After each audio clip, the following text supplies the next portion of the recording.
Il existe un paradoxe dans l'esprit humain qui se manifeste depuis des siècles à travers toutes les civilisations. Plus une personne en sait peu, plus elle est sûre de ses idées. Ce phénomène apparaît dans n'importe quelle conversation, quel que soit le domaine ou l'époque. Des individus donnent leur avis avec une certitude absolue sur la politique sans avoir étudié l'histoire. D'autres prodiguent des conseils en matière de santé sans la moindre formation médicale. Sur les réseaux sociaux, des voix s'élèvent avec une conviction inébranlable, même lorsque leurs arguments reposent sur du vide. Ce qui rend cette situation encore plus troublante, ce n'est pas seulement que l'ignorance a une voix, mais qu'elle s'exprime avec une assurance que l'on retrouve rarement chez ceux qui maîtrisent réellement un sujet. Tout au long de l'histoire, philosophes et penseurs ont observé ce phénomène. Mais plus récemment, la psychologie lui a donné un nom, l'effet Dunning-Kruger. En essence, ce biais décrit comment les personnes ayant peu de connaissances dans un domaine ont tendance à surestimer grandement leurs compétences. Il ne s'agit pas simplement d'un manque d'information, mais d'un piège cognitif à double tranchant. Ils ne savent pas assez pour prendre conscience de leurs erreurs et, en même temps, leur propre ignorance les empêche de reconnaître leur incompétence. C'est un cercle vicieux où l'ineptie se renforce elle-même, créant une illusion de maîtrise qui n'existe pas dans la réalité. Pour comprendre comment ce phénomène agit sur l'esprit, imaginons quelqu'un qui n'a jamais touché un instrument de musique, mais qui, après avoir regardé quelques tutoriels en ligne, se persuade qu'il pourrait jouer sans difficulté lors d'un concert. À ses yeux, les compétences requises semblent simples et accessibles à tous. Il ne perçoit ni les nombreuses couches de complexité derrière la maîtrise musicale, ni le temps, la pratique et les connaissances techniques nécessaires. Ce n'est que lorsqu'il tente réellement d'interpréter une pièce complexe qu'il se heurte au mur de sa propre ignorance. Et c'est à ce moment que l'effet Dunning-Kruger se divise en deux voies possibles. Soit la personne reconnaît ses limites et commence à apprendre avec humilité, soit elle s'accroche à sa fausse confiance et justifie son échec en rejetant la faute sur des facteurs externes. Ce phénomène ne se limite ni à la musique, ni au domaine technique. Il est omniprésent dans la vie quotidienne. Une personne qui n'a jamais créé d'entreprise peut croire qu'il suffit d'avoir de bonnes idées pour en gérer une. Quelqu'un qui n'a jamais écrit un livre peut penser que l'écriture se résume à une simple question d'inspiration. Et dans un monde hyper connecté, où l'information est accessible en un clic, cette illusion de savoir est encore plus amplifiée. Il suffit de lire un article superficiel ou de regarder une courte vidéo pour que certains se sentent légitimes à parler avec l'assurance d'un expert. Mais pourquoi ce phénomène se produit-il? Le cerveau humain cherche à simplifier et à repérer des schémas cohérents. Il est bien plus rassurant de croire que l'on comprend un sujet en profondeur plutôt que d'accepter sa complexité. Les connaissances superficielles donnent l'impression que tout s'imbrique logiquement, sans contradiction. Pourtant, plus on approfondit un domaine, plus on découvre ses nuances, ses exceptions et ses paradoxes. C'est ici que se creuse la différence entre ceux qui savent réellement et ceux qui ne font que croire savoir. Le véritable problème, c'est que l'ignorance est invisible à celui qui en est prisonnier. Et dans cette faiblesse intellectuelle, la confiance s'épanouit. C'est précisément pour cette raison que tant de personnes peu informées s'expriment avec une assurance déconcertante. Pour elles, le monde est simple et les réponses sont évidentes. Elles ne perçoivent pas les lacunes de leur raisonnement, car elles ne disposent même pas du cadre intellectuel nécessaire pour en prendre conscience. L'ironie est brutale. Plus elles en savent peu, plus elles sont convaincues de tout savoir, et cette certitude les propulse au premier plan des discussions, même lorsque leurs propos manquent de substance. À l'opposé, il y a ceux qui ont consacré des années à l'étude et à l'approfondissement d'un sujet. Plus ils acquièrent de connaissances, plus ils réalisent la complexité des choses. Ils comprennent que les réponses faciles sont presque toujours trompeuses, que chaque question a de multiples facettes et que la vérité est rarement absolue. C'est à ce stade qu'émerge l'humilité intellectuelle. Contrairement aux novices, les véritables experts n'ont pas de réponse immédiate à tout, car ils savent que chaque interrogation cache une profondeur bien plus grande qu'il n'y paraît. Le paradoxe est flagrant. La confiance excessive des ignorants les fait paraître plus compétents, tandis que la prudence des experts peut donner l'impression d'un manque d'assurance. Cela ferme les portes à l'apprentissage, rigidifie les positions et transforme le dialogue en une série d'affirmations tranchées, sans espace pour la réflexion. Le plus inquiétant, c'est que cette illusion ne disparaît pas d'elle-même.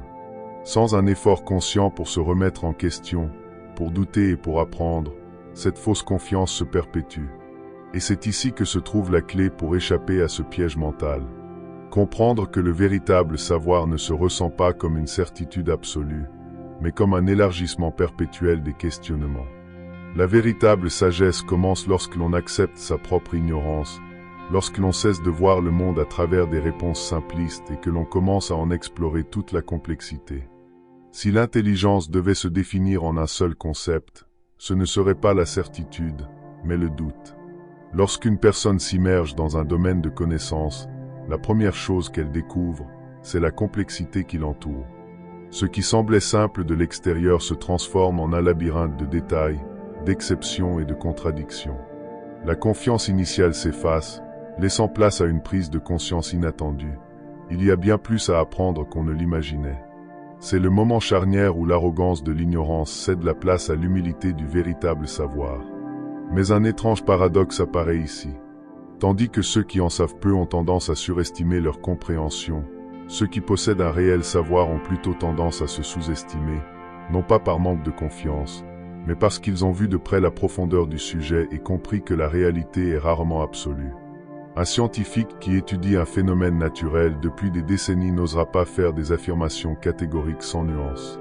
Un philosophe qui explore les grandes questions de l'existence ne se précipitera pas pour donner des réponses définitives. Un artiste qui perfectionne son art sait que la maîtrise n'est pas un état final, mais un processus d'apprentissage sans fin. Cette apparente hésitation n'est pas une faiblesse, mais un signe d'intelligence. Ceux qui consacrent leur vie à comprendre quelque chose savent que la vérité est insaisissable et que chaque nouvelle information peut transformer leur perspective. Le doute n'est pas un signe d'ignorance, mais une marque de respect envers la complexité du monde. Pourtant, cette posture les place en position de faiblesse face à ceux qui n'ont pas ces réserves. Tandis qu'un expert pèse ses mots et admet les incertitudes, une personne avec des connaissances superficielles s'exprime avec une conviction absolue, sans la moindre hésitation. Cette différence dans la manière de s'exprimer a un impact énorme sur la perception de l'intelligence dans la société. Les gens n'écoutent pas ceux qui doutent, mais ceux qui affirment avec assurance.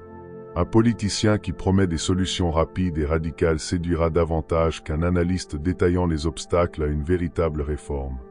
Un gourou du succès qui prétend détenir la clé de la richesse convaincra plus facilement qu'un économiste expliquant la multitude de facteurs influençant la richesse. Le monde valorise davantage la confiance que la connaissance, et cette dynamique crée un déséquilibre où les voix les plus sûres d'elles, bien que souvent les moins informées, finissent par dominer le débat public. Ce phénomène n'a rien d'un hasard. L'évolution a façonné notre cerveau pour rechercher des leaders qui semblent avoir des réponses. Depuis l'aube de l'humanité, les tribus avaient besoin de figures qui inspiraient la certitude en période de crise. Le doute, bien qu'essentiel à la pensée critique, ne génère pas naturellement la confiance chez ceux qui cherchent un guide. En conséquence, la société a développé un biais qui récompense l'apparence du savoir plus que le savoir lui-même. Le problème, c'est que cette tendance peut entraîner des conséquences graves. Lorsque de faux experts gagnent en influence, les décisions cruciales finissent par être prises sur la base d'opinions plutôt que de faits. L'histoire regorge d'exemples où une confiance injustifiée a mené à des catastrophes, des dirigeants qui ont précipité des nations entières vers le désastre avec des promesses creuses, aux systèmes économiques qui se sont effondrés faute d'avoir écouté des avertissements fondés. La surestimation de ses propres compétences n'est pas un simple défaut individuel, c'est un danger qui a façonné le destin de sociétés entières. L'ironie de ce paradoxe réside dans le fait que plus une personne apprend, moins elle se sent sûre de ce qu'elle sait, non pas parce que son savoir est fragile, mais parce qu'elle a atteint un niveau de profondeur qui lui permet d'envisager toutes les perspectives possibles. C'est pourquoi les véritables experts se présentent rarement comme détenteurs de la vérité. Ils comprennent que la réalité est bien plus complexe qu'elle n'en a l'air et que chaque certitude peut être remise en question par de nouvelles informations. Ils n'ont pas besoin de parler avec arrogance, car leur confiance ne repose pas sur l'illusion de tout savoir, mais sur l'expérience d'avoir exploré suffisamment pour mesurer leurs propres limites. Cette perception du savoir influence également la manière dont les individus se perçoivent eux-mêmes. Celui qui possède peu de connaissances peut croire qu'il est proche du sommet, tandis que celui qui approfondit un sujet réalise que la montagne est bien plus haute qu'il ne l'imaginait. L'expert ne devient pas moins compétent avec le temps, mais son regard s'élargit, lui faisant prendre conscience de tout ce qui lui reste à découvrir. Cette humilité intellectuelle le pousse à continuer d'apprendre, tandis que celui qui croit tout savoir s'enferme dans son ignorance sans même s'en rendre compte. Pourtant, dans une société où la rapidité de l'information l'emporte sur la profondeur de la réflexion, cette mentalité a un coût. La culture actuelle ne récompense pas le doute, mais l'affirmation rapide. Les médias privilégient les titres accrocheurs plutôt que les analyses approfondies. Les réseaux sociaux favorisent les opinions tranchées au détriment des réflexions nuancées. Ceux qui étudient réellement un sujet s'expriment avec prudence, tandis que ceux qui en savent le moins monopolisent l'espace public avec une assurance inébranlable. Cette distorsion du savoir crée un véritable paradoxe social. Les plus sages sont les moins écoutés, et les moins compétents deviennent des figures d'autorité. Le problème ne réside pas seulement dans le fait que l'ignorance s'exprime avec assurance, mais aussi dans le fait que la société confonde cette assurance avec de la sagesse. Dans ce contexte, la véritable intelligence devient silencieuse, tandis qu'une fausse assurance se transforme en spectacle dominant le paysage. Pour briser ce cycle, il est essentiel de revoir la manière dont nous valorisons le savoir. Plutôt que de récompenser la certitude absolue, il faut apprendre à reconnaître la valeur du doute bien fondé. L'intelligence ne réside pas dans le fait d'avoir toutes les réponses, mais dans la capacité à poser les bonnes questions. Celui qui comprend réellement un sujet n'est pas celui qui affirme avec autorité, mais celui qui explore différents points de vue sans s'attacher aveuglément à aucun d'entre eux. Ce changement de perspective est crucial, car le monde n'a pas besoin de voix qui crient avec conviction sans savoir de quoi elles parlent. Il a besoin de personnes prêtes à remettre en question leurs propres certitudes, à reconnaître la complexité de la réalité et à privilégier l'apprentissage plutôt que l'imposition de leurs idées. Le paradoxe de l'expert n'est pas un défaut du savoir, mais une preuve de sa profondeur. Et ce n'est qu'en comprenant ce principe que la société pourra commencer à valoriser la véritable intelligence au-delà de la simple apparence de certitude. Le véritable problème de l'ignorance ne réside pas seulement dans le manque d'information, mais dans l'incapacité à reconnaître cette lacune. Lorsqu'une personne croit qu'elle en sait déjà assez, elle se ferme à la possibilité d'apprendre davantage. Ce n'est pas l'absence de connaissances qui renforce l'ignorance, mais l'illusion d'avoir déjà atteint la vérité. Cette fausse impression de compréhension empêche la progression intellectuelle et perpétue des erreurs qui pourraient être évitées avec un minimum d'introspection. Jamais l'accès à l'information n'a été aussi vaste qu'aujourd'hui. Mais cela ne signifie pas pour autant que le savoir a progressé au même rythme. Avoir des données à portée de main ne revient pas à les comprendre. La facilité avec laquelle il est possible de trouver une réponse a engendré l'illusion que connaître un fait superficiellement équivaut à le maîtriser. Pourtant, la différence entre information et compréhension est immense. Lire un fait sur Internet ne fait de personne un expert, tout comme posséder une carte ne signifie pas avoir parcouru le territoire. Le paradoxe, c'est que plus il est facile d'accéder à l'information, moins d'efforts sont investis dans son analyse critique. L'instantanéité a réduit la patience nécessaire à l'apprentissage profond, le remplaçant par des réponses rapides qui donnent l'illusion du savoir sans le travail intellectuel nécessaire pour le soutenir. Ce phénomène a créé un fossé entre la perception que chacun a de son intelligence et la réalité objective de sa compréhension. Aujourd'hui, les individus ne mesurent plus leur savoir à la profondeur de leur réflexion, mais à la quantité de données qu'ils ont consommées. Dans ce contexte, la confiance en ses propres capacités ne dépend pas tant de ce que l'on sait réellement, mais plutôt de la sensation de familiarité avec un sujet. Lire quelques articles ou regarder une courte vidéo peut donner l'impression de bien comprendre un sujet, alors qu'en réalité, on n'a qu'effleuré la surface. Cet effet est particulièrement dangereux lorsqu'il concerne des sujets complexes qui nécessitent des années d'études. Plus un domaine du savoir est complexe, plus il est facile de sous-estimer sa profondeur de l'extérieur. Ce qui semble simple au premier abord se révèle être un enchevêtrement d'interconnexions difficile à appréhender lorsqu'on l'examine en détail. Le problème de cette surestimation n'est pas seulement personnel, mais aussi social. Lorsque beaucoup de gens croient savoir plus qu'ils ne savent réellement, cela crée un environnement où les décisions sont prises sur la base d'impressions plutôt que de faits. L'opinion et la preuve commencent à se confondre, et le débat public se remplit de certitudes non fondées. L'information cesse d'être évaluée pour sa véracité et commence à être jugée en fonction de la confiance avec laquelle elle est présentée. Cette dynamique est exploitée par ceux qui comprennent le pouvoir de l'apparence du savoir. Dans un monde où la perception compte plus que la réalité, il est plus important d'être convaincant que d'avoir raison. De nombreuses personnalités publiques ont construit leur influence non pas sur un savoir réel, mais sur leur capacité à paraître informés. La certitude avec laquelle une idée est exprimée devient plus persuasive que la solidité de l'idée elle-même. Mais la conséquence la plus dangereuse de cette illusion du savoir est la résistance à l'apprentissage. Celui qui pense déjà comprendre un sujet ne ressent pas le besoin de l'explorer plus en profondeur. C'est pourquoi l'ignorance, lorsqu'elle est accompagnée de confiance, est presque impossible à corriger. La véritable difficulté ne réside pas dans le fait d'enseigner à celui qui ne sait pas, mais dans celui qui croit tout savoir et de lui faire prendre conscience de son erreur. Lorsqu'une personne a construit son identité autour de la certitude de son savoir, admettre qu'elle avait tort n'est pas seulement un ajustement intellectuel, mais une crise personnelle. Accepter qu'on ait eu tort implique de reconnaître que la certitude avec laquelle on s'exprimait auparavant était infondée. Cela crée une résistance émotionnelle qui bloque l'apprentissage. Au lieu de réévaluer leurs croyances, beaucoup de personnes préfèrent les renforcer en s'entourant d'informations qui confirment ce qu'elles pensent déjà et en rejetant toute donnée qui les contredit. Ce mécanisme de défense psychologique est ce qui maintient l'ignorance en place. Le besoin de protéger l'estime de soi prime sur le désir de chercher la vérité. Un rejet automatique se développe à l'égard de tout ce qui défie les idées personnelles, peu importe la solidité des nouvelles preuves. Le résultat est un cercle vicieux dans lequel la fausse sensation de savoir se perpétue et se renforce avec le temps. Le problème ne réside pas seulement dans la seule façon de briser ce cycle et de cultiver une attitude d'apprentissage continu. Cela ne signifie pas accumuler des informations sans les remettre en question, mais plutôt développer la capacité de reconnaître ses propres limites. La véritable intelligence ne se mesure pas à la quantité de choses que l'on sait, mais à la disposition à réévaluer, corriger et étendre sa compréhension. Seul celui qui peut admettre qu'il ne sait pas tout a la possibilité de s'approcher réellement du savoir.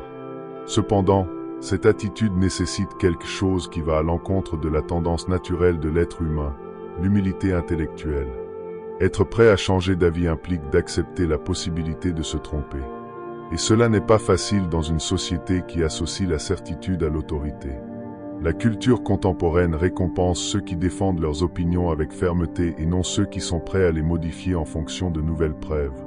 Mais la vérité ne dépend pas de la confiance avec laquelle elle est affirmée, mais de sa cohérence avec la réalité. Pour échapper à l'illusion du savoir, il est nécessaire de changer la manière dont l'intelligence est perçue. Au lieu de voir le doute comme un signe de faiblesse, il faut le comprendre comme un signe de maturité intellectuelle.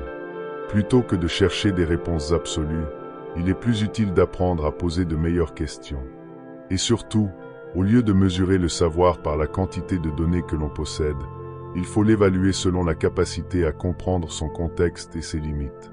Ce n'est que lorsque cette perspective est adoptée qu'il devient possible de sortir de l'ignorance inconsciente et d'accéder à un niveau réel de compréhension. Cela ne signifie pas atteindre une certitude absolue, mais plutôt apprendre à naviguer dans l'incertitude avec plus de clarté.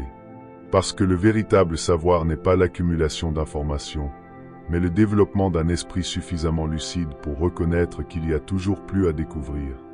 Le véritable danger de l'ignorance ne réside pas dans l'ignorance elle-même, mais dans le fait de croire que l'on sait. Cette illusion est ce qui empêche la croissance, ce qui permet aux idées erronées de s'enraciner et ce qui laisse la confiance remplacer le véritable savoir. Mais le problème n'est pas seulement individuel, il est aussi collectif. Une société qui récompense la certitude plutôt que la réflexion finit gouvernée par ceux qui parlent le plus fort et non par ceux qui pensent le mieux. Briser ce cycle nécessite plus que d'accumuler des informations. Il s'agit de développer une nouvelle façon de penser, une qui ne cherche pas des certitudes absolues, mais une compréhension véritable. L'intelligence ne se mesure pas par la quantité de réponses que l'on possède, mais par la capacité à constamment les remettre en question. Et ce processus ne finit jamais, car l'esprit qui comprend réellement quelque chose sait qu'il y aura toujours plus à découvrir. Ce n'est que lorsque l'on accepte cette réalité que l'illusion de tout savoir se dissipe et qu'apparaît quelque chose de plus précieux. Une humilité qui n'est pas de l'insécurité, mais la base de tout apprentissage authentique. Parce que le savoir n'est pas une destination à laquelle on parvient, mais un chemin que seul celui qui est prêt à douter, à explorer et, avant tout, à continuer d'apprendre peut parcourir. Merci d'être arrivé jusqu'ici. Maintenant, si vous êtes prêt à explorer de nouveaux voyages de découverte, alors abonnez-vous. Rendez-vous dans la prochaine vidéo.